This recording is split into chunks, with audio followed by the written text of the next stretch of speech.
Speaking of Australian trucks, you all might have envisioned what they look like, how they are more efficient, or in other words, how does they make more sense than other European trucks. Then you must be familiar that these big road trains are by far internationally recognizable and exemplary aspects of the Australian trucking industry. These huge gas guzzling vehicles are an ideal representation of Australian values, a blend of work, fun, and helping others. You might be surprised to know how convenient they are. There are a number of reasons that the trucks are different and convenient, mainly having to do with length limits, emissions regulations, protectionist safety laws, and axle weight regulations. To no surprise, Australian road trains are considered the longest trucks in the world. They are common in outback Australia, can have 28 axles and more than 100 wheels. The fact that Australia is a large country with a low density of population in most of the parts, this factor highlights that the increased demand for truck transportation in the country. It is responsible for billions of dollars of revenue to the national economy. It should be noted that the railway network and the system haven't been developed to the highest standards like in developed countries. Some areas cannot be reached and served by the existing railway system. Instead, they find their own way or hire a truck to do their freight carrying. So if you're about to leave a desert or going to enter a populated city, these big trains make your way through the port easily. A trucking includes wide arrangements of different trucks or prime movers from various parts of the globe. On any given street, you can find European brands such as Scania, Volvo, or Iveco. Japanese brands like Mitsubishi, Isuzu, and American brands like Kenworth, Mack, or Peterbilt. In addition to this, you'll see both conventional and cab-over style truck cabs, both of which are best situated for different purposes. Let's start with the conventional cab. Conventional cab, also called a bonneted truck, which is mostly used for longer distance travel and is superbly suitable for road trains. For those of you unfamiliar with road trains, they economically connect remote Australian communities which otherwise have no way of receiving goods, as the Australian rail network mostly hugs the coastlines. There is a great need for road trains in Western and Central Australia, as there is essentially no rural transportation infrastructure.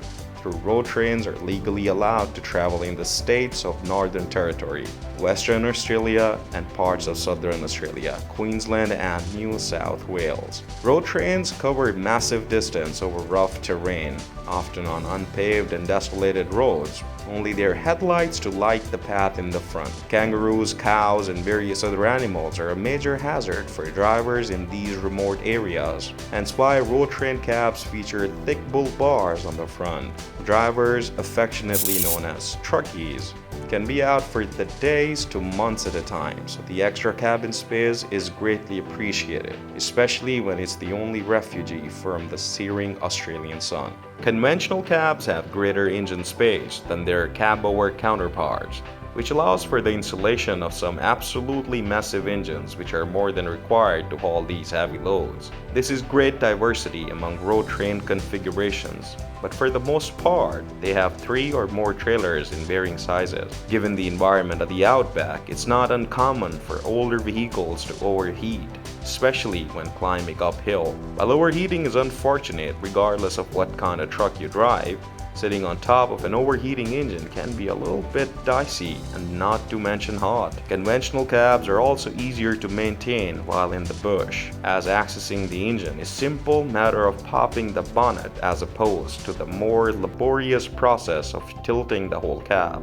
This is not to say that only conventional cabs are used in the road trains. American brand cab-overs, which are actually produced in Australia, can be seen from time to time hauling heavy as well. Really, it's up to the individual choice, but generally conventional cabs are preferred. Jumping over to all the coast, the streets, and teeming with cab-over of all sorts, these sturdy little warriors maintain the coastal economies where the vast majority of Australians live. Though generally Australian roads tend to be fairly wide, it can be difficult for a conventional cab driver to get around in more populated areas. Cab-overs also provide a greater field of view, turning radius, and are often safer for the other drivers to be around, as braking distances and agility are priorities. Usually hauling singles or maybe doubles, Cab-overs are perfectly suited for Australians' denser areas and shorter distance hauls. These cab-overs, most of which are from Europe and Japan, are extremely well engineered, able to find the perfect medium between efficiency and safety. These European cab-overs are quite comfortable and luxurious, often with air ride suspension built into the cab. And though it's a matter of personal opinion which cab style is better, comfort plays a huge role in a driver's life. What Australia's trucking industry does better than many areas of the world are simple. They provide you with an option as to what truck you'd like to drive, though people can argue endlessly about which cab style is better. I think we can all agree that we'd rather have the option to choose for ourselves, don't we?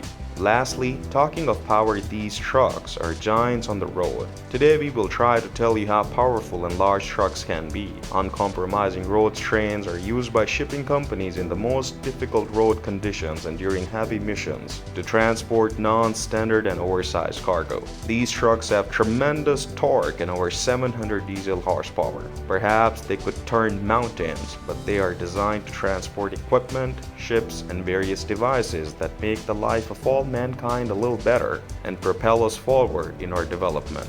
Australian transport and logistics industry has estimated annual revenue of around $96.65 billion.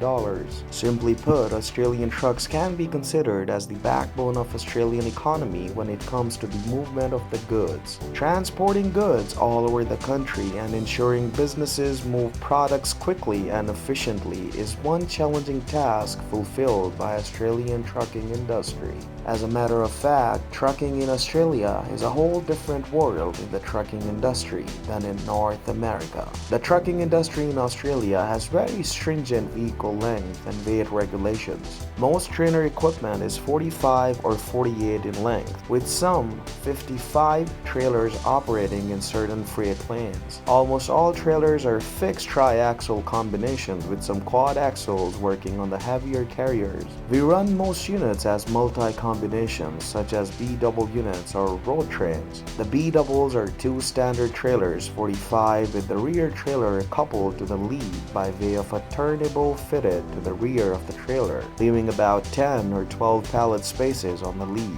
This would normally allow the truck operator to carry 34 pallets and operate at a 63-ton gross. This would normally allow the truck operator to carry 34 pallets and operate at 63-ton gross. Lastly, the trucking industry in Australia operates under a code of conduct or chain of responsibility which involves the whole supply chain.